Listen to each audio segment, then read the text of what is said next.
India's northeast, where rain continues to batter every state in the region. Heavy monsoon rainfall began last Friday. There are dozens of landslides a day. Several people have been killed across the northeast following days of relentless monsoon rains that triggered widespread landslides and flash flood.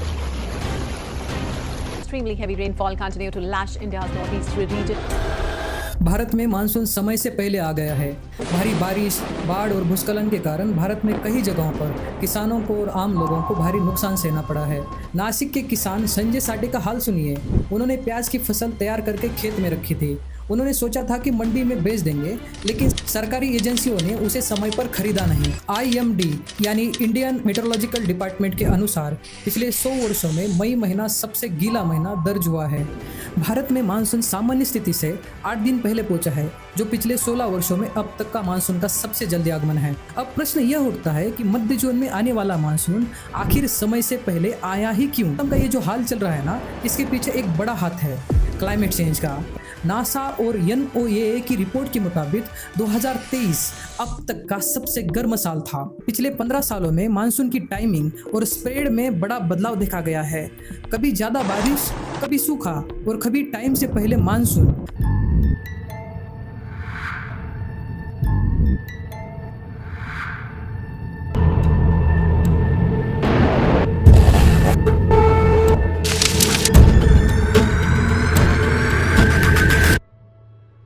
आपको ये जानकर आश्चर्य होगा, 150 करोड़ के हमारे देश में हमें सिर्फ ऐसे 2 व्यक्ति मिले जो इसके ऊपर लगातार सरकार और हमारी गलत समाज व्यवस्था के ऊपर प्रश्न उठा रहे हैं। एक है सोनम वांगचुक और दूसरे है आचार्य प्रशांत।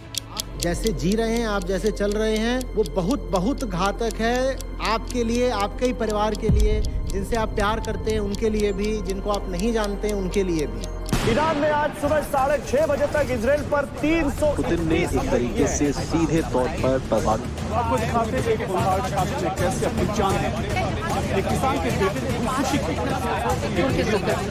कर रहे हैं तो क्या खाक पड़ेंगे। मिट्टी का तेल डालकर जलाने की कोशिश की। मैं आपसे ये समझना चाहता हूँ 2025 हमारे लिए खतरनाक क्यों है? तो कोई नेता खुल करके अपने देश की जनता को नहीं बता रहा है कि आप प्रलय के कितने पास आ चुके हैं। 2015 से 2025 तक हद दर्जे की बेईमानी और मक्कारी करी है। शायद हम इस पृथ्वी की पहली प्रजाति होंगे जिसने सेल्फ डिस्ट्रक्ट कराया, जो बिना रुके साफ और बार बार बरसों से इस संकट पर बोलते जा रहे हैं। आचार्य प्रशांत इस संकट को सिर्फ एक वैज्ञानिक या राजनीतिक समस्या नहीं मानते, वे इसे मानव चेतना की समस्या बताते हैं। उनका कहना साफ है, जब तक हमारा जीवन लालच, उपभोग और अज्ञान पर टिका है, प्रकृति का विनाश रुकने वाला नहीं है। उसका नाम है operation 2030। The temperatures they just keep increasing every passing year and that spells catastrophe. This is the end and this is not being highlighted by any party whatsoever.